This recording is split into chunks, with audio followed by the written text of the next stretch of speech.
আজকে সানডে আমরা একটু বেরিয়েছিলাম মার্কেটের উদ্দেশ্যে। তো আমরা এখন 10টা মতো বাজে, আমাদের খাওয়া দাওয়া হয়ে গেছে। আমি তো ডিনার করে এসেছি, সম্প্রতি বিরিয়ানি নিয়েছি, ও খেয়েছে। আর তারপর হচ্ছে দেখো বাড়ির জন্য একটা মিটারে একটা বটলের সেট কিনেছিলাম, 6টা আছে এখানটায়। আর এগুলো এখন খুব এটা একটু ইউনিক বের করে যখন মিটারের বটলের সেটগুলো খুব কমন হয়ে গেছে, পুরো প্লেন বডি সব বেরোচ্ছে না। এই বটলগুলো কিনেছি, এটা খুব সুন্দর, আমার খুব পছন্দ হয়েছে, গাগুলো খুব সুন্দর। আচ্ছা, এটা হার্ডেন গোলাপ কিনেছি, যেটা হচ্ছে তোমার হচ্ছে পিঙ্ক কালার। রেডটা খুঁজেছি, রেড ইয়েলো পাইনি, হার্ডেন গোলাপ পিঙ্কটা পেয়েছি, সেটা পেয়েছি হাতেরটা, সেটাই নিয়ে এসেছি।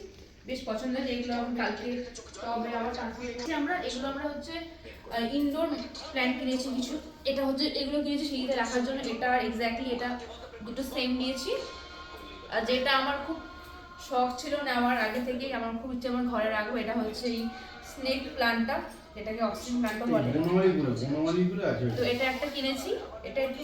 আর দুটো আমরা কিনেছি হচ্ছে এই যে দুটো কিনেছি, এগুলো হচ্ছে হ্যাঙ্গিং ফ্লাওয়ার পটে ঝোলাবো ব্যালকনিতে, সেগুলো কিনেছি। আর হচ্ছে ওখানে কি একটা সম্পত্তি সার মতো কিনেছে মাটির সাথে মিলাবাট করে লাগানোর জন্য। তো চলো, এই ছিল আজকে আমাদের রোববারের কেনাকাটা। যখন কালকে আমি সব ট্রান্সফার করবো পটে, তোমার সঙ্গে শেয়ার করছি। চলো বাই।